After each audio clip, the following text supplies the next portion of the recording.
दोस्तों, आप तमाम लोग जानते हैं कि देश भर में लोकसभा का चुनाव हुआ, परिणाम भी आप तमाम लोगों ने देख लिया। ऐसे में अगर बात करें बिहार की, तो बिहार में एआईएमआईएम पार्टी यानी कि ऑल इंडिया मजलिस इत्तेहादुल मुस्लिमीन ने भी 8 सीटों पर चुनाव लड़ा। 8 सीट पर यह पार्टी चुनाव लड़ी, लेकिन इसके बावजूद हुआ क्या, 8 सीट पर चुनाव हार गए।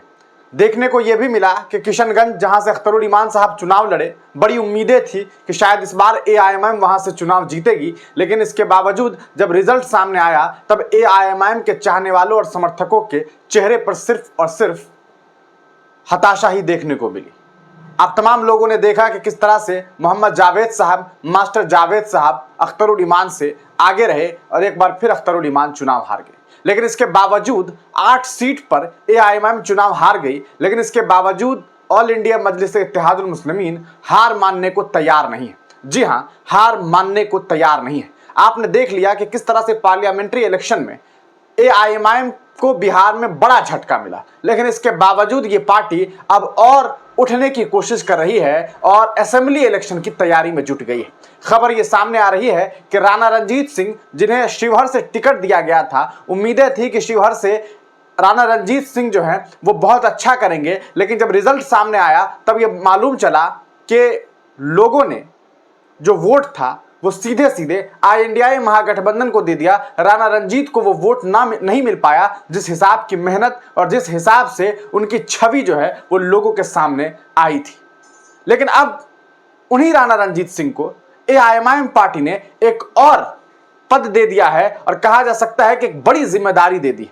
अभी यह खबर निकल करके सामने आ रही है कि राणा रणजीत सिंह को अख्तरुल ईमान साहब ने सीधे सीधे स्टेट सेक्रेटरी बना दिया है। जी हां, हम आपको तमाम खबरें बताते हैं और बताते हैं कि किस तरह से कितनी बड़ी जो कहा जा सकता है जिम्मेदारी राणा रणजीत सिंह को दे दी गई है, जो कि शिवहर लोकसभा क्षेत्र से ताल्लुक रखते हैं। उन्हें यह जिम्मेदारी दी गई है और साथ ही साथ तिरहुत इलाके में जो ऑर्गेनाइजेशन है इसे ज्यादा से ज्यादा कैसे डेवलप किया जा सके, कैसे एआईएमआईएम से ज्यादा लोगों को जोड़ा जा सके, इन तमाम चीजों की जिम्मेदारी दे दी गई है। और अख्तरुल ईमान ने अलल-ऐलान ये बात कह दिया है कि हम विधानसभा का चुनाव लड़ेंगे और इसकी तैयारी के लिए हम अभी से जुट गए हैं। सुनिए क्या कुछ कह रहे हैं अख्तरुल ईमान।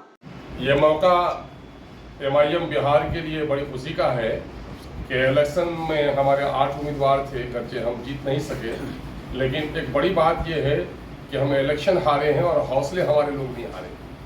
हमारा हर उम्मीदवार और तमाम तर कैंडिडेट और कारकुन और सभी लोगों के हौसले बुलंद हैं कि हमें पार्लियामेंट्री इलेक्शन में भले ही शिकस्त हो गई हो, आने वाले दिनों में हम कोशिश करेंगे और आज से ही हमारी असेंबली की तैयारी शुरू होगी। इस मौके से मुबारकबाद देना चाहते हैं जनाब राणा रणजीत साहब को, जो हमारे शिवहर के पार्लियामेंट्री उम्मीदवार थे और इन्होंने बड़ी मेहनत की, बड़े कायदे से इलेक्शन लड़ा।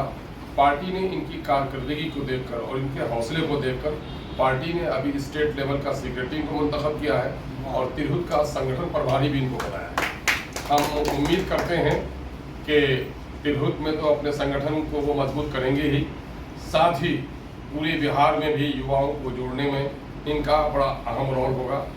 और अनकरीब पार्टी तमाम तर जो उम्मीदवार हमारे रहे हैं उनको लेकर बैठेंगे, हम लोग समीक्षा करेंगे और पार्टी के तमाम तर उम्मीदवार जो रहे हैं उनसे गुजारिश की जाती है और उनको निर्देश दिया जाता है कि वो ब्लॉक लेवल पर जाकर समीक्षा करें कि हमारी कमी और कमजोरी क्या रह गई है।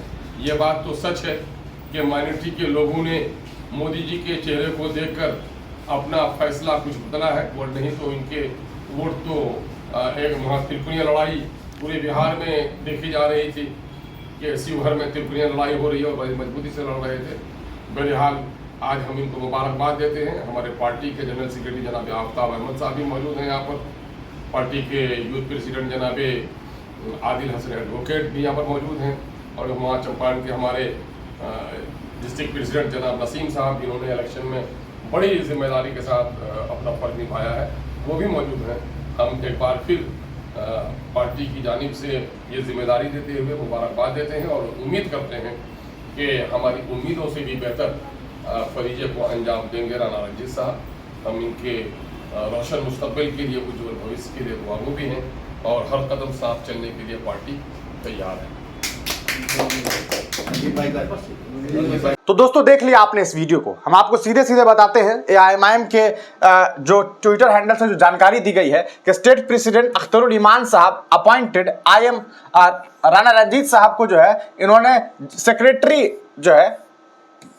सेक्रेटरी बनाया है and also organisation in charge Tirhut division, यानी कि तिरहुत जो क्षेत्र है, जो तिरहुत डिवीजन है उसकी जिम्मेदारी भी कहा जा सकता है, जो ऑर्गेनाइजेशन की जो जिम्मेदारी है वो राणा रंजीत के हवाले कर दी गई है। और इस मौके पर आप देख सकते हैं जनरल सेक्रेटरी जो है पार्टी के आफ्ताब आलम साहब वो भी मौजूद थे, आफ्ताब अहमद साहब, उसके साथ ही राष्ट्रीय प्रवक्ता जो युवा अध्यक्ष भी हैं, बिहार के युवा प्रदेश अध्यक्ष हैं आदिल हसन साहब, वो भी इस मौके पर मौजूद थे। आप देख सकते हैं ये पत्र जो अख्तरुल ईमान साहब के लेटर पैड से जारी किया गया है, इसमें सीधे सीधे ये बात कही गई है कि ऑल इंडिया मजलिस इत्तेहादुल मुस्लिमीन के प्रति आपके योगदान व संघर्ष को दृष्टिगत रखते हुए आपको स्टेट सेक्रेटरी और तिरहुत ऑर्गेनाइजेशन इंचार्ज जो है वो बनाया जाता है। आप प्रदेश में पार्टी की विचारधारा का व्यापक प्रचार व प्रसार करेंगे और लोगों को पार्टी से जोड़ेंगे तथा पार्टी को शक्तिशाली बनाने और इसकी नीतियों और सिद्धांतों को